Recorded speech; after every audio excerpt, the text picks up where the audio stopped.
Hello dear viewers, today we have one circuit which is based on dependent source and we have to find maximum power across this circuit.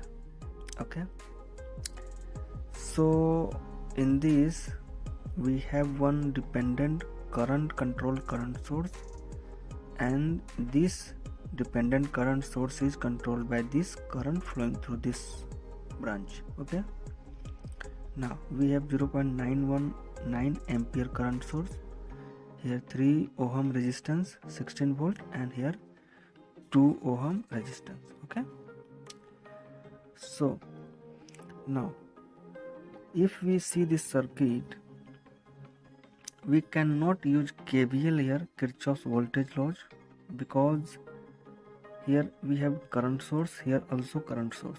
If we combine all current, then we cannot consider as a loop, because this will also remove, this will also remove. Okay, so here we can use KCL. Let's suppose this is node 1, so apply KCL at node 1.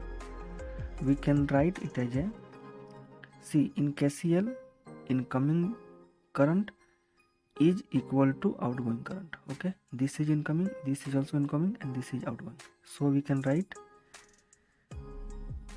Ix plus 0.9 ampere is equal to 10 Ix. Okay, so we can also write it as a 0.9 ampere is equal to 10 Ix minus Ix. It will becomes 9x 0.9 ampere. Therefore Ix is equal to 0.9 upon 9 is equal to 0.1 ampere. Okay, this is Ix.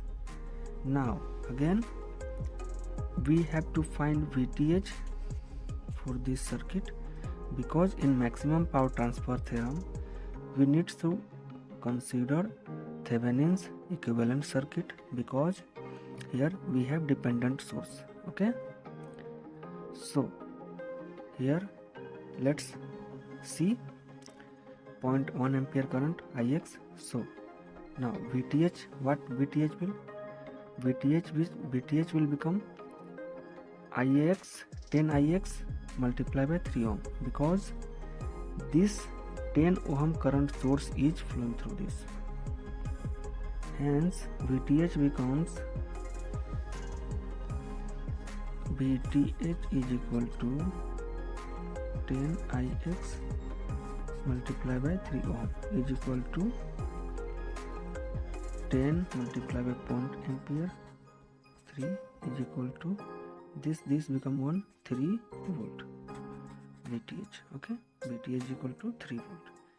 Now we needs RTH, but in dependent source we actually find RTH by using this short circuit current source and VTH. Okay, so we will short this circuit, short this branch to find source current Is. Okay, then we will find RTH is equal to VTH upon ISC. So we will find ISC. Therefore circuit becomes this. Here we should note that this 3 ohm resistance is now short circuited by this branch. Okay, so current will actually flow from directly this branch. This will act as a redundant resistance and current will directly flow through this branch. Okay, therefore ISC becomes 10 Ix. Okay, now 10 Ix multiplied by 0.1 ampere is equal to 1 ampere. Okay, therefore ISC is equal to 1 ampere. Now hence RTH is equal to VTH upon ISC is equal to 3 volt. We have already determined VTH and 1 ampere. Therefore we get 3 ohm RTH. Okay, 3 ohm.